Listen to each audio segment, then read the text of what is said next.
നമ്മുടെ ഖമനൈ ചേട്ടൻ ഇച്ചിരി കുഴപ്പത്തിലാണ്. പുള്ളിയുടെ ഒരു 3 ആണവ നിലയങ്ങൾ അമേരിക്ക നേരിട്ടങ്ങ് ബോംബിട്ടു. എന്താ B-52 ബോംബർ, 10,000 കിലോ വരുന്ന ബോംബ് കൊണ്ടുപോയിട്ട് ഇവൻ്റെ അണ്ണാക്കിലങ്ങ് അടിച്ചു കയറ്റി. അതെല്ലാം കൂടെ പൊട്ടി പണ്ടാറടങ്ങി. ഫൊർദോയാണ് ഇറാൻ്റെ പ്രധാനപ്പെട്ട ഒരു ആണവ നിലയം. പിന്നെ നേരത്തെ തന്നെ ഇസ്രായേൽ ആക്രമിച്ച് ഇട്ടിരുന്ന ഒരു സാധനം നഥാൻസ്. പിന്നെ ഒരെണ്ണം കൂടെ ഉണ്ട്, ഇഷ്വാൻ എന്നൊക്കെ പറഞ്ഞിട്ട് വായിക്കൊള്ളാത്ത എന്തൊക്കെയോ പേരുകളാണ്. അപ്പോൾ ഇങ്ങനെ 3 എണ്ണം അമേരിക്ക ആക്രമിച്ചിട്ട് അമേരിക്ക പറഞ്ഞു, ഞങ്ങൾ ജയിച്ചു, ഇറാന് ഇനി ഒരു ആറ്റം ബോംബ് ഉണ്ടാക്കാൻ പറ്റില്ല, കഥ കഴിഞ്ഞു. ഈ ഭൂമിയിൽ മറ്റാരും ചെയ്യാത്ത ഓപ്പറേഷനാണ് ഞങ്ങൾ ചെയ്തിരിക്കുന്നത്. ഞങ്ങൾ എന്ത് ചെയ്തെന്നറിയാമോ? ഈ ഫൊർദോയിലേക്ക് കയറിപ്പോവുകയും ഇറങ്ങി വരികയും ചെയ്യുന്ന വഴിയുണ്ട്. അത് മുഴുവൻ ഈ മലയുടെ അടിയിലാണ്. ഫൊർദോ മുഴുവൻ പാറയാണ്.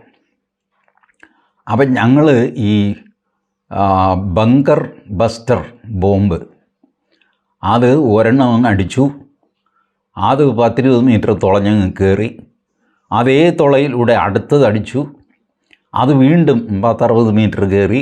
ഇങ്ങനെയൊക്കെ അതൊക്കെ പറയുന്നു. ദൈവത്തിനറിയാം ഇതെന്താ ചെയ്തത്.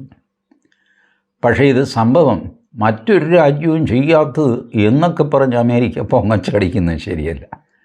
ഇത് ആദ്യം ചെയ്തത് നമ്മളാണ്. നമ്മൾ പാകിസ്ഥാൻ്റെ നൂർ ഖാൻ സർഗോദ 2 ആണവ സ്റ്റോറേജോ എന്താ അതിന് പറയുന്നത്, ഇൻസ്റ്റലേഷൻ, അങ്ങനെ പറഞ്ഞാൽ മതിയല്ലോ. അപ്പോൾ അതിലെന്തും വരും. യുറേനിയം സമ്പുഷ്ടമാക്കുന്നതോ അല്ലെങ്കിൽ യുറേനിയത്തിന് തീറ്റ കൊടുത്ത് വീർപ്പിക്കുന്നതോ എന്തെങ്കിലും ആയിക്കോട്ടെ, ഇൻസ്റ്റലേഷൻ. ഈ ഇൻസ്റ്റലേഷൻ നമ്മൾ തകർത്തത് ഈ വഴിക്കാണ്. അതായത് ഇൻസ്റ്റലേഷൻ തകർത്ത് കഴിഞ്ഞാൽ റേഡിയേഷൻ ലീക്കാകും, ആ കൂടെ വലിയ പ്രശ്നമാകും. അപ്പോൾ നമ്മുടെ പട്ടാളക്കാർ ആലോചിച്ചു, ഇതിനെന്താ ഒരു വഴി? അപ്പോൾ സിമ്പിൾ വഴിയല്ലേ ചേട്ടാ, കയറിപ്പോകുന്നത് ഇറങ്ങി വരുന്നതുമായ വഴിയുണ്ട് ഈ ആണവ നിലയത്തിലേക്ക്, ഇൻസ്റ്റലേഷനിലേക്ക്. ഇതിലങ്ങോട്ട് ബോംബിടുക.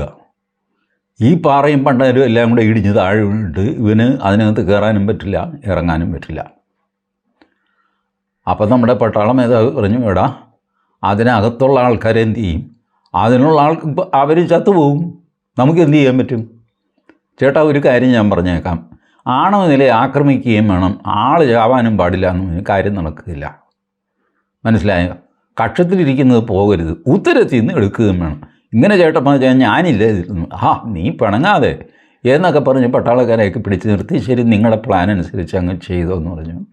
അങ്ങനെ നമ്മളാണ് ഇത് എക്സിക്യൂട്ട് ചെയ്യുന്നത്. ആദ്യമായിട്ട് ഒരു ആണവ ഇൻസ്റ്റലേഷൻ ആക്രമിക്കുന്നത് എങ്ങനെ എന്ന് ലോകത്തിന് കാണിച്ചു കൊടുത്ത ആദ്യത്തെ രാജ്യം നമ്മളാണ്, ഭാരതമാണ്.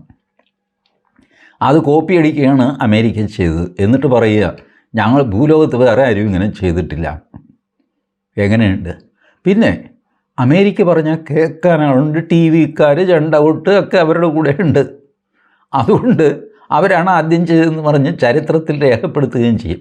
നമ്മളിതിൻ്റെ പിന്നാലെ തൂങ്ങാനൊന്നും പോകാറില്ല. നമ്മളുടെ എത്രയോ കണ്ടുപിടുത്തങ്ങൾ മറ്റു നാട്ടുകാർ അവരുടെയാണെന്ന് പറഞ്ഞുകൊണ്ട് വർഷം എത്രയായി ഇതൊക്കെ ചെയ്തുകൊണ്ടിരിക്കുന്നു. ഇതും അങ്ങനെ ചെയ്യുന്നു. ഞാനൊന്നാമനാണ്. ഇനി ഇറാന് ആണവായുധം നിർമ്മിക്കാൻ സാധ്യമല്ല. അതെങ്ങനെയാണെന്ന് എനിക്ക് മനസ്സിലായില്ല. അവിടെ എണ്ണം 10-25 ഉണ്ട്. അതിനകത്ത് 3 എണ്ണമാണ് ഈ നമ്മുടെ ട്രംപ് കാർന്നവർ തകർത്തു എന്ന് അവകാശപ്പെടുന്നത്. അപ്പോഴും ബാക്കി കിടക്കുകയല്ലേ നീ? ഇത് വീണ്ടും 2-3 വർഷം കൊണ്ട് ഉണ്ടാക്കിയെടുക്കാവുന്നതല്ലേ ഉള്ളൂ. പിന്നെ ഇപ്പോൾ ഈ പൊളിച്ചു എന്ന് പറയുന്നത് അത് ആ കല്ലും കട്ടയും പാറയൊക്കെ പതുക്കെ മാറ്റി സൂത്രത്തിന് ആർക്കും കേടില്ലാത്ത രീതിയിൽ അത് മാറ്റിയെടുത്തു കഴിഞ്ഞാൽ സംഭവം പിന്നെ അത് വർക്കിംഗ് ആവും. എന്തെങ്കിലും ഡാമേജ് ഉണ്ടായിട്ടുണ്ടെങ്കിൽ അത് റിപ്പയർ ചെയ്യും.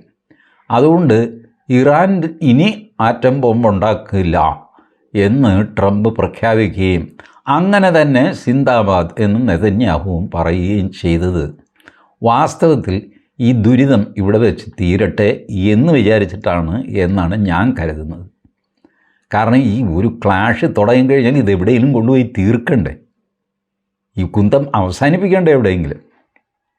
ഇക്കാര്യത്തിലൊക്കെ ഇന്ത്യയാണ് മാതൃക കേട്ടോ. നിങ്ങൾ മഹാത്മാഗാന്ധിയുടെ സമരം നോക്കിക്കോ. മഹാത്മാഗാന്ധി ഒരുപാട് സമരങ്ങൾ ചെയ്തു. പക്ഷേ ഒരു സമരം തുടങ്ങുമ്പോൾ മഹാത്മാഗാന്ധി ആദ്യം ഇതെവിടെ കൊണ്ടുപോയി അവസാനിപ്പിക്കും എന്ന് പ്ലാൻ ചെയ്യും. അതിന് plan A, plan B, plan C ഒക്കെ പുള്ളിയുടെ മനസ്സിലുണ്ടാവും. അതുകൊണ്ട് പുള്ളിയുടെ സമരം തോറ്റിട്ടില്ല, തോറ്റ ചരിത്രം കേട്ടിട്ടില്ല. അതിന് കാര്യം എന്താണെന്ന് വെച്ചാൽ എവിടെ വെച്ചാണ് ഇത് നിർത്തേണ്ടതെന്നുള്ള പ്ലാനിങ്ങിലാണ് പുള്ളി തുടങ്ങുന്നത് തന്നെ. ഈ സമരം ചെയ്യാന്ന് പറഞ്ഞാൽ ചുമ്മാ അങ്ങ് കയറി നെഞ്ചത്ത് കയറിയിട്ട് സമരം ചെയ്ത് അവസാനം താഴെ ഇറങ്ങാൻ മേലാതെ പ്രയാസമാകും. ഈ താഴെ ഇറങ്ങുന്നതിന് ഓഫ് റാമ്പ് എന്ന് പറയും. റാമ്പ് എന്ന് പറഞ്ഞാൽ അറിയാമല്ലോ, ഈ സുന്ദരിമാരുടെ ശരീര വടിവ് കാണിക്കാനായിട്ട് അവരൊരു വരമ്പത്തൂടെ നടക്കുന്നത്, ബാക്കിയുള്ളവർ വായി വിളിച്ചിരിക്കുന്നതൊക്കെ നമ്മൾ കാണുന്നതല്ലേ, അതിനെ റാമ്പ് എന്നാണ് വിളിക്കുന്നത്, വരമ്പ്. അപ്പോൾ ഈ വരമ്പത്തുനിന്ന് താഴെ ഇറങ്ങണം, വരമ്പത്ത് സൂക്ഷിച്ച് നടക്കണം, വഴുതി വീഴാനൊക്കെ സാധ്യതയൊക്കെ ഉണ്ട്, മൂക്കും കുത്തി വീണ് എല്ലാം കൂടെ അലമ്പാകും. അപ്പോൾ വരമ്പിൽ നിന്ന് താഴെ ഇറങ്ങുക, ഈ വരമ്പാണ് യുദ്ധം. ഇതിൽ നിന്ന് താഴെ ഇറങ്ങുന്നതിനാണ് ഓഫ് റാമ്പ് എന്ന് പറയുന്നത്. ഇപ്പോൾ അമേരിക്കയ്ക്കും ഇസ്രായേലിനും ഒരു ഓഫ് റാമ്പ് കിട്ടിയിരിക്കുകയാണ്. അവരങ്ങ് ഡിക്ലെയർ ചെയ്തു, ഇനി ഇറാൻ നടുവൊടിഞ്ഞു, ഇനി അവർക്ക് ന്യൂക്ലിയർ ആയുധങ്ങൾ ഉണ്ടാക്കാൻ പറ്റില്ല. അതിനർത്ഥം എന്താ? ഇനിയിപ്പോൾ യുദ്ധം ചെയ്യേണ്ട കാര്യമില്ല. ഇറാൻ ആറ്റം ബോംബ് ഉണ്ടാക്കൂ എന്നാണ് പറഞ്ഞാണല്ലോ ഈ യുദ്ധം തുടങ്ങിയത്. ഇറാന് ആറ്റം ബോംബ് ഉണ്ടാക്കാനുള്ള കഴിവ് നഷ്ടപ്പെട്ടു. അപ്പോൾ പിന്നെ യുദ്ധം ചെയ്തിട്ട് കാര്യമില്ല. ഇതൊരു ഓഫ് റാമ്പ് പദ്ധതിയാണ്. ഈ വരമ്പത്തുനിന്ന് ഒന്ന് താഴെ ഇറങ്ങാനുള്ള ഏർപ്പാടാണ് നെതന്യാഹുവും ട്രംപും കൂടെ ചെയ്തിരിക്കുന്നത്. പക്ഷേ ഈ വരമ്പത്തുനിന്ന് ഇറാന് താഴെ ഇറങ്ങാൻ പറ്റുമോ? നമ്മുടെ ഖമനി ചേട്ടനും താഴെ ഇറങ്ങിക്കഴിഞ്ഞാലേ യുദ്ധം തീരുള്ളൂ. ഒരാളിറങ്ങിയാൽ പോരല്ലോ, എതിരെ വരുന്ന മറ്റേയാളും കൂടെ വരമ്പത്തുനിന്ന് ഇറങ്ങിപ്പോയാൽ വഴക്ക് തീരുള്ളൂ. അപ്പോൾ ഖമനി ചേട്ടനൊരു പ്രയാസം എന്താണെന്ന് വെച്ച് കഴിഞ്ഞാൽ ഇവർ ഈ ചെണ്ട കൊട്ടി ഇനി ആറ്റം ബോംബ് ഉണ്ടാക്കാൻ പറ്റില്ല, കഴിഞ്ഞു കഥ എന്നൊക്കെ പറഞ്ഞിട്ട്. അപ്പോൾ അങ്ങനെ ചെണ്ട കൊട്ടിയാൽ ഞങ്ങൾ ജയിച്ചേ എന്ന് പറഞ്ഞവർ നിൽക്കുമ്പോൾ അവർ ജയിച്ചു എന്ന് പറഞ്ഞിട്ട് യുദ്ധം നിർത്തി കഴിഞ്ഞാൽ ഒരു ക്ഷീണമല്ലേ, കുറച്ചിലല്ലേ. ഇറാനിലെ നാട്ടുകാർ ഖമനയെ വയസ്സുകാലത്ത് ഓടിച്ചിട്ട് തള്ളും, കാവളം മടലെടുത്തിട്ട് തല്ലും. അപ്പോൾ അതുകൊണ്ട് ഖമനയ്ക്ക് ഇത് അവസാനിപ്പിച്ചു എന്ന് പറയാൻ നിർവാഹമില്ല. പുള്ളി പറഞ്ഞു, ഞാനിത് വിടാൻ ഉദ്ദേശിക്കുന്നില്ല, അമേരിക്കയെ ഞാനൊരു പാഠം പഠിപ്പിക്കും എന്ന് പറഞ്ഞു. എന്നിട്ട് എൻ്റെ പ്രാണം പോവുകയാണെങ്കിൽ എൻ്റെ പിന്നാലെ വരുന്ന 3 പേരുണ്ട്, ആ 3 പേരിൽ ഏതെങ്കിലും ഒരുത്തനെ ഇവിടെ നേതാവാക്കണം എന്ന് പറഞ്ഞ് 3 പേരുടെ പേര്, ആ പേര് പുറത്ത് വിട്ടിട്ടില്ല. പുറത്ത് വിട്ട് കഴിഞ്ഞ് ഈ 3 കൂടെ അങ്ങോട്ടും ഇങ്ങോട്ടും കത്തിക്ക് കുത്തി അത് ചാകും. അതുകൊണ്ട് പേര് പുറത്ത് വിടാതെ പുള്ളി സീൽഡ് കവറിൽ ആരെയും ഏൽപ്പിച്ചിരിക്കുകയാണ്. എടാ, എന്നെ അവന്മാർ കൊല്ലും, ഒരാളെ കൊല്ലാൻ വലിയ കാര്യമാണ്. തീരുമാനിച്ചുറച്ച് നമ്മൾ ഇറങ്ങിക്കഴിഞ്ഞാൽ ആരെ വേണമെങ്കിലും കൊല്ലാൻ പറ്റും. പഴയൊരു സിനിമയിൽ മമ്മൂട്ടി പറയുന്നുണ്ട്, ഡിറ്റർമിനേഷൻ എന്നുള്ള വാക്കിൻ്റെ അർത്ഥം സാറിന് അറിഞ്ഞുകൂടാഞ്ഞിട്ടാണ്. ഡിറ്റർമിനേഷനുള്ള ഒരുത്തൻ അങ്ങ് ഇറങ്ങിക്കഴിഞ്ഞാൽ മറ്റവനെ തട്ടാൻ പറ്റും. എന്ത് ഇസഡ് കാറ്റഗറി, സെക്യൂരിറ്റി, NSG, തേങ്ങാക്കൊല ഇതൊക്കെ ഉണ്ടെങ്കിൽ പോലും തട്ടുമെന്ന് പറഞ്ഞാൽ തട്ടും, തുനിഞ്ഞിറങ്ങിയാൽ. അപ്പോൾ ഖമനയ്ക്ക് ഇതറിയാം, ഇവന്മാർ ഒരു ദിവസം എന്നെ കൊല്ലും. കൊന്നു കഴിഞ്ഞാൽ ഇവിടെ അധികാരത്തർക്കം ഉണ്ടാകാതിരിക്കാനായിട്ടാണ് ഈ 3 പേരുടെ പേരെഴുതി കൊടുത്തിരിക്കുന്നത്. അതിലും വലിയ പാരയാകുകയെ. ഒറ്റ ആളിൻ്റെ പേരെഴുതി കൊടുക്കണം ഇല്ലേ? 3 പേരുടെ പേരെഴുതി കൊടുത്താൽ ഈ 3 കൂടെ അടി കൂടുകയില്ലേ? ആർക്കാ അധികാരം പുളിക്കുന്നത്? എല്ലാവർക്കും അധികാരം വേണ്ടേ? പുള്ളിയുടെ മകൻ്റെ പേര് അതിലില്ല.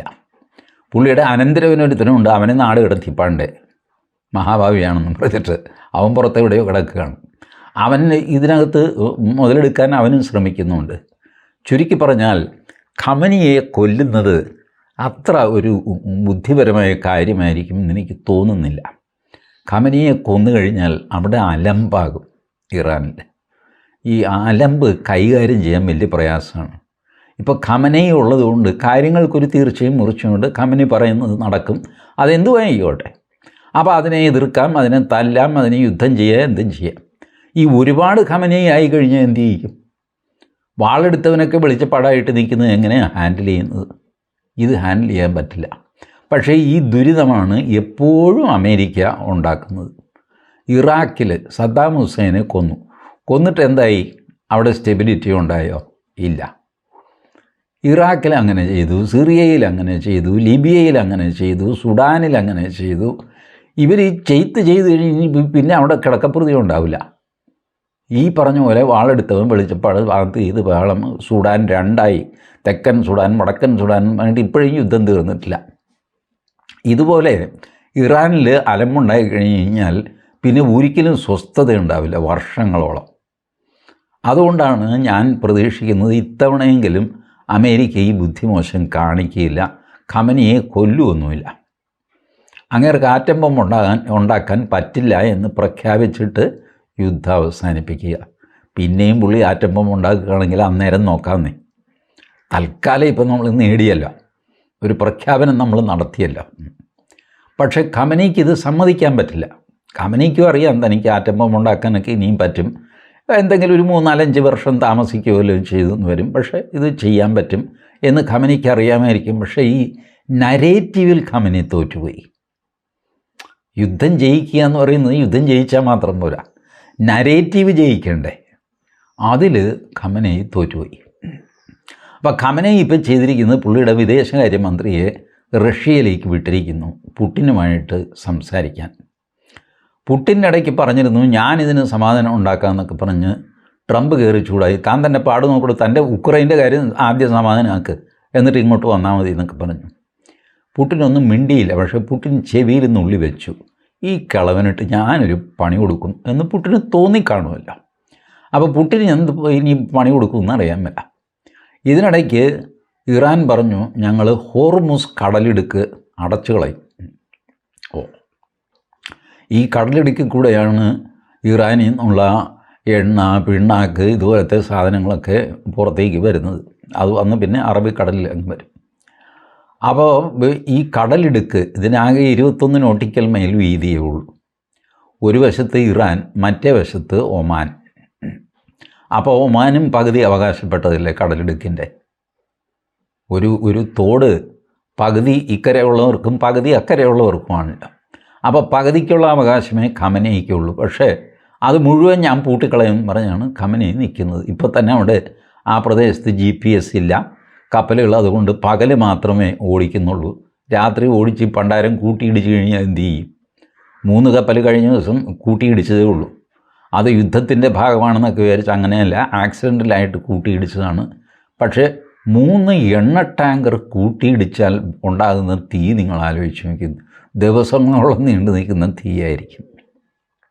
അപ്പോൾ ഈ അവസ്ഥ ഹോർമുസ് കടലിടുക്കിലുണ്ട്. അപ്പോൾ അതുകൊണ്ട് അത് അടച്ചു കഴിഞ്ഞാൽ ഇറാൻ പറഞ്ഞു ഒമാൻ്റെ പോർഷനൊന്നും ഞാൻ നോക്കുകയൊന്നുമില്ല, ഞാൻ മൊത്തം അങ്ങോട്ട് അടയ്ക്കും. ഒമാനാണെങ്കിൽ ഒന്നും മിണ്ടുന്നുമില്ല. പാവം, അവർക്കിപ്പോൾ ഇറാനുമായിട്ടൊന്നും ഗുസ്തി പിടിക്കാനുള്ള ആരോഗ്യമില്ല. ഇപ്പോൾ അവർ ചെറിയ രാജ്യമല്ലേ ഒമാൻ.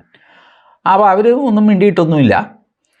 ഇൻ്റർനാഷണൽ അൺക്ലോസ് UN എന്തോ കരാറ് സംഗതിയൊക്കെ ഉണ്ട്. ഈ കരാറ് സംഗതിയെല്ലാം ശക്തിയുള്ളവൻ ചുമ്മാ അങ്ങ് വയലേറ്റ് ചെയ്യും.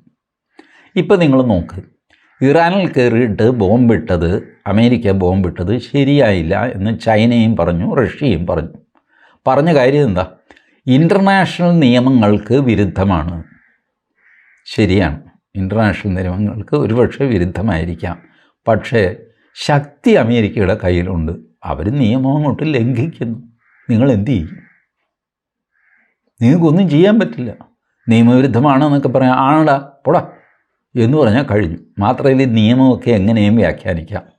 ഇൻ്റർനാഷണൽ നിയമം കിടക്കുന്നത് നിങ്ങൾക്ക് പ്രിവെൻറ്റീവ് സ്ട്രൈക്ക് നടത്താൻ പറ്റില്ല, പക്ഷേ പ്രീ എംപ്റ്റീവ് സ്ട്രൈക്ക് നടത്താം.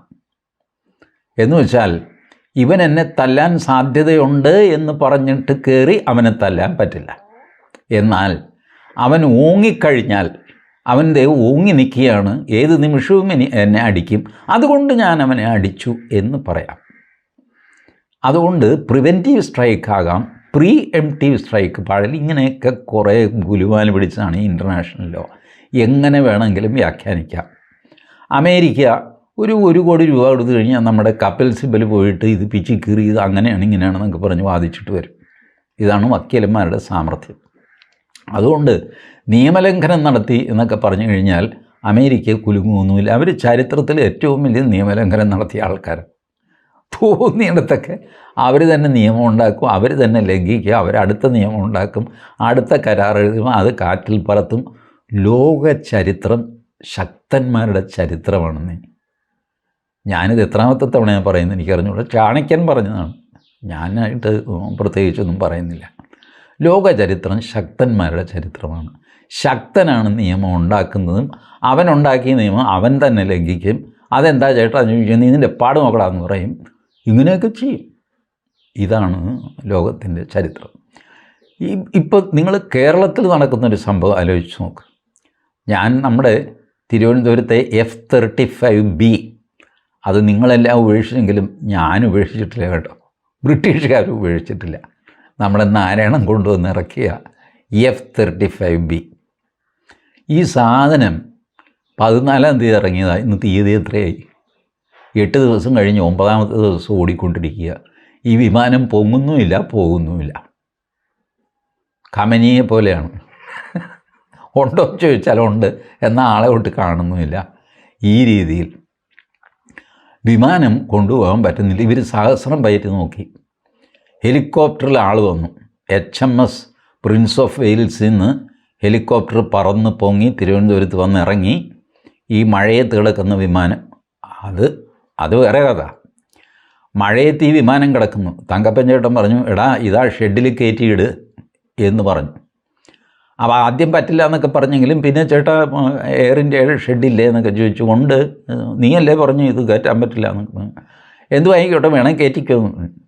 ഇപ്പം ഇംഗ്ലണ്ടിൽ നിന്ന് ബ്രിട്ടീഷുകാർ പറഞ്ഞു ആ ഷെഡിലൊന്നും കയറ്റാൻ പറ്റില്ല. ആരുടെയെങ്കിലും ഷെഡിൽ കയറ്റി ചുമ്മാ പിന്നെ അതിൻ്റെ ഫോട്ടോ എടുത്തു. അത് മൊത്തം രഹസ്യമാണ്. രഹസ്യമാണെങ്കിൽ നീ പരസ്യമായിട്ട് ഇട്ടിരിക്കുന്നത് എന്തിനാടാ? രഹസ്യമാണെങ്കിൽ മൂടി വയ്ക്കണ്ടേ? ഇന്ത്യൻ എയർഫോഴ്സ് പറഞ്ഞു അതിൻ്റെ മുകളിലൊരു പന്തലിട്ട് കൊടു, ഒരു വേനപ്പന്തൽ പോലെ ഒരു 6 കാലിപ്പല പോലെ ഉണ്ടാക്കിയാൽ മതിയല്ലോ, മഴ നനയാതെ കിടന്നോട്ടെ. അതൊന്നും പറ്റില്ല, ഞങ്ങൾക്ക് സാറ്റലൈറ്റ് വഴി നിരീക്ഷിക്കണം. സാറ്റലൈറ്റ് നിരീക്ഷിക്കാൻ നേരത്ത് നിങ്ങൾ പന്തലിട്ട് കഴിഞ്ഞാൽ ഇത് ശരിയാവുമോ? സാധാരണ ഇത്തരം വിമാനം ഒക്കെ ടർപ്പോളം ഇട്ട് മൂടുകയാണ് ചെയ്യുന്നത്. ഇത് ആകാശത്ത് നിന്ന് നിരീക്ഷിക്കേണ്ട കാര്യമൊന്നുമില്ല, ഇത് ഭൂമിയിൽ ഇരിക്കുകയല്ലേ. ഒരാൾക്ക് ഇത് നിരീക്ഷിക്കണമെങ്കിൽ ആകാശത്തേക്ക് പോകണം, ഇവിടെ നിന്ന് തന്നെ നിരീക്ഷിച്ചാൽ പോരെ. ഏതായാലും ഇത് മഴയും വെയിലും കൊണ്ട് അവിടെ കിടക്കുകയാണ്. ഇത് റിപ്പയർ ചെയ്യുക എന്ന് പറയാൻ നിസ്സാര സംഗതിയല്ല. റിപ്പയർ ചെയ്യാനായിട്ട് ഇത് തുറക്കണ്ടേ? തുറന്നാൽ മഴ പെയ്യും. തിരുവനന്തപുരത്ത് ആട്ടാപിടി മഴയാണ്, ദിവസം എത്രയായി. തുറന്നു കഴിഞ്ഞാൽ ഇറോന്ന് പറഞ്ഞ് വെള്ളം കയറും. ഈ മഴ മാറി എന്ന് പറഞ്ഞിട്ട് ഇവർ തുറക്കാൻ സ്ക്രൂ എല്ലാം ആയി കഴിയുമ്പോൾ ഇറോന്ന് പറഞ്ഞ് നമ്മുടെ മഴയല്ലേ പാഞ്ഞു വന്ന് ഇതെല്ലാം കൂടെ നനഞ്ഞു പോകും. ഒന്നും ചെയ്യാൻ നിർവാഹമില്ല. ഇപ്പം അവർ പറയുന്നത് ഈ വിമാനം വേറൊരു വിമാനത്തിനുള്ളിലാക്കിയിട്ട് ഞങ്ങൾ കൊണ്ടുപോകും. അങ്ങനെ ഇതിനെ കൊണ്ടുപോകാനും മാത്രം വലിയ വയറുള്ള വിമാനം ഏതാ? ഒരു കുടവയറൻ വിമാനം വേണ്ടേ? അങ്ങനെ നോക്കിക്കഴിഞ്ഞപ്പോൾ അമേരിക്കയുടെ കയ്യിൽ തന്നെ ഉണ്ട് ഒരെണ്ണം, AN-125 അങ്ങനെ എന്തോ ഉണ്ട്. അതിൻ്റെ വയറ്റിൽ ഈ F-35 കയറ്റി അതും കൊണ്ട് പറക്കാം. പക്ഷേ കാശ് കുറേ ചിലവാകും. കുറഞ്ഞൊരു 30 കോടി രൂപയാകും ഇവിടെ വന്ന് ഈ സാധനം കയറ്റി അവിടെ കൊണ്ടുപോകാനായിട്ട്. ലോക്ഹീഡ് മാർട്ടിൻ്റെ ആൾക്കാർ ഇവിടെ വരുമെന്ന് പറഞ്ഞു തിരുവനന്തപുരത്ത്. അവരോട് പറഞ്ഞു, അവർ അമേരിക്കൻ കമ്പനിയാണ്, പ്രൈവറ്റ് കമ്പനിയാണ്. അവരോട് പറഞ്ഞു, എടോ താൻ ഉണ്ടാക്കി തന്ന വിമാനമാണിത്, അവൾ സ്റ്റാർട്ടാകുന്നില്ല, അവിടെ കിടക്കുന്നു. അവർ ഇതിലും വലിയ വിദഗ്ധന്മാർ. അവർ പറഞ്ഞു വിമാനം ഇവിടെ കൊണ്ടുവന്ന് നന്നാക്കി തരാം, അല്ലാതെ അവിടെ വരാനൊന്നും ഞങ്ങൾക്ക് പറ്റില്ല.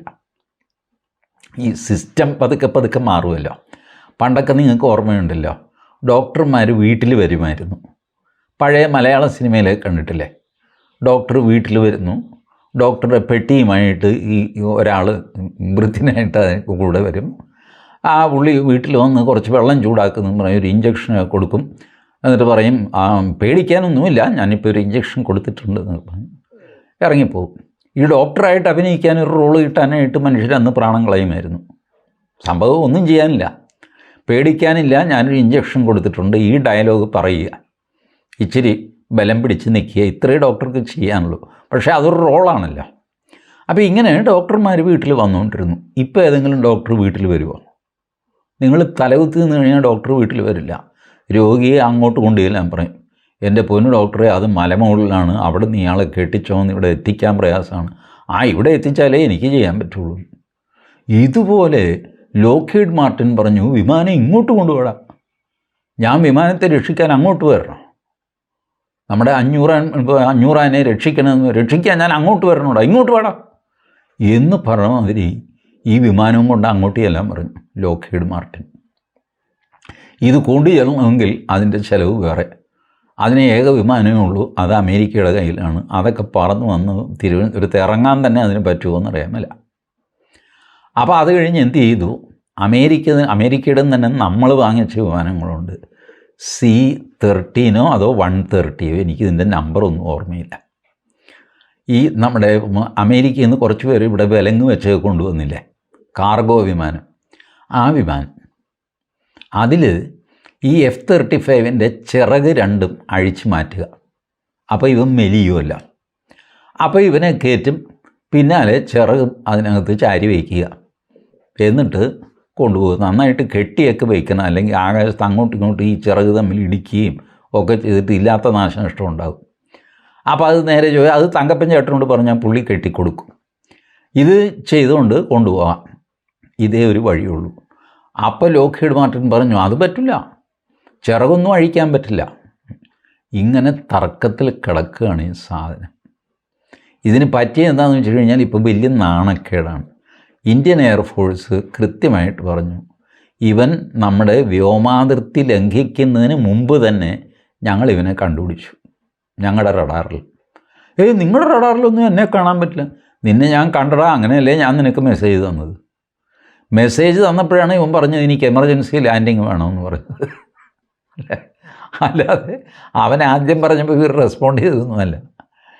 നമ്മുടെ റഡാർ ഡിസ്ട്രക്ഷൻ സോണുണ്ട്, ഒരു ഏരിയ ഭാരതത്തിന് ചുറ്റും കംപ്ലീറ്റ് കവർ ചെയ്തിട്ട്. അതിൻ്റെ ഒരു 3.5 നോട്ടിക്കൽ മൈൽ ദൂരെ വെച്ച് തന്നെ ഇവനെ ഇന്ത്യൻ എയർഫോഴ്സിൻ്റെ റഡാർ സിസ്റ്റം ഇവന് നോട്ട് ചെയ്തു. ഇപ്പോൾ അവൻ പറയുന്നത് നോട്ട് ചെയ്തോട്ടെ എന്ന് വിചാരിച്ചിട്ട് ഞാൻ 2 ലെൻസ് പുറത്ത് വെച്ചു എന്നൊക്കെയാണ്. എന്ത് കഥയുമായിക്കോട്ടെ, നോട്ട് ചെയ്തു എന്നുള്ളത് വലിയ നാണക്കേടാണ്. ഇപ്പോൾ ഇത് നാട്ടിലെല്ലാവരും അറിഞ്ഞു. നിങ്ങൾക്കൊരു കാര്യം, 220 വിമാനത്തിനുള്ള ഓർഡർ അമേരിക്കയുടെ ലോക്ഹീഡ് മാർട്ടിൻ്റെ ഇരിക്കുകയാണ്. ഈ F-35 220 എണ്ണം. അപ്പോൾ ഇപ്പോൾ ഓർഡർ കൊടുത്ത ആൾക്കാരൊക്കെ ആലോചിക്കുന്നത്, ഇത് സ്റ്റാർട്ടായില്ലെങ്കിൽ എന്ത് ചെയ്യും? കോടിക്കണക്കിന് രൂപ വെച്ച് ഈ കുന്തം മേടിച്ച് വെച്ചിട്ട് ഇത് സ്റ്റാർട്ടായില്ല എന്ന് വെച്ചോ. അല്ല, ഒരെണ്ണം സ്റ്റാർട്ടായില്ലെങ്കിൽ അടുത്തതെന്ന് പറഞ്ഞാൽ ഇതിന് മാത്രം മേടിച്ച് കൂട്ടാൻ പറ്റുമോ? രൂപ എത്രയായത്? നമുക്ക് ഒരു കാറ് മേടിക്കണം, ആ കാറ് സ്റ്റാർട്ടായില്ലെങ്കിൽ അടുത്ത കാറ് 2-3 കാറ് മേടിച്ചിടാൻ പറ്റുമോ? ഇതെന്ത് പണ്ടാരം? ഏതായാലും F-35 വില ഇടിഞ്ഞു. അതിനിടയ്ക്ക് റഷ്യ നമുക്കായിട്ട് അവരുടെ Su-57 അങ്ങനെ എന്തോ അത് കംപ്ലീറ്റ് അങ്ങ് തന്നേക്കാം, അതിൻ്റെ ടെക്നോളജിയും തന്നേക്കാം എന്നൊക്കെ പറഞ്ഞ് റഷ്യ ഒരു ഓഫർ വെച്ചു. അപ്പം ഇങ്ങനെ F-35 ആകെ നാണക്കേടായിട്ട് നിൽക്കുകയാണ്. ഞാനിത് പറയാൻ കാര്യം എന്ന് വെച്ചാൽ, ഇത് ഏതെങ്കിലും ചാനലിൽ ചർച്ചയാകുന്നത് നിങ്ങൾ കണ്ടോ? അമേരിക്ക വിരുദ്ധന്മാർ എത്രയുണ്ട് നമ്മുടെ നാട്ടിൽ? DYFI ഉണ്ട്, പോപ്പുലർ ഫ്രണ്ട് ഉണ്ട്, SDPI ഉണ്ട്, പിന്നെ ജമായത്തെ ഇസ്ലാമി ഉണ്ട്. എത്ര പേരൊക്കെ അമേരിക്ക വിരുദ്ധന്മാരാണ്. നമ്മുടെ മലയാളം ചാനലിലെ ആങ്കർമാരും മുഴുവൻ അമേരിക്ക വിരുദ്ധന്മാരാണ്.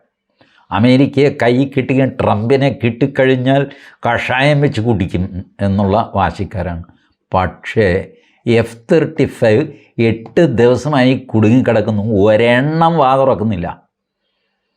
ഇതാണ് അമേരിക്കയുടെ നരേറ്റീവ് കൺട്രോൾ. അവരുടെ ബദ്ധശത്രുക്കൾ പോലും അവർക്കെതിരെ സംസാരിക്കില്ല. ഇതാണ് കേരളത്തിലെ ആരും സംസാരിക്കും. ഉത്തരേന്ത്യയിൽ യൂട്യൂബിലും വാർത്തയിലും എല്ലാം ഈ F-35 വിമാനം ഇപ്പോഴും വാർത്തയാണ്. ഓരോ ദിവസവും ഇന്ന് 5-ാം ദിവസമായി, ഇന്ന് 6-ാം ദിവസമായി, ഇന്ന് 7-ാം ദിവസമായി എന്ന് പറഞ്ഞുള്ള വാർത്തകൾ നിറയുകയാണ്. ബട്ട് കേരളത്തിൽ ഒരുത്തനൊരു അക്ഷരം മിണ്ടുന്നില്ല. അമേരിക്കൻ സാമ്രാജ്യത്വ പൗരോഹിത്യ കൂട്ടുകെട്ട് ഒരു മുദ്രാവാക്യവുമില്ല, ഒന്നുമില്ല. DYFIക്കാരനും ഒരു സൂക്കേടുമില്ല. അമേരിക്ക ഇറാനെ ആക്രമിച്ചതിൽ പ്രതിഷേധിച്ച് അവിടുത്തെ DYFI ബഹളം വയ്ക്കുന്നുണ്ട്.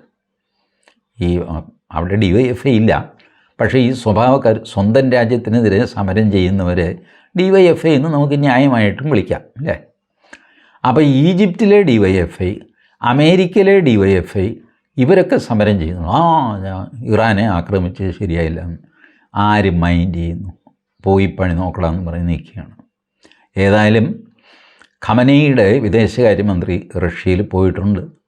റഷ്യ ഇത് ചെയ്ത് ഇച്ചിരി കടുങ്കൈയായിപ്പോയി ചേട്ടാ എന്ന് അവരും പറഞ്ഞിട്ടുണ്ട്.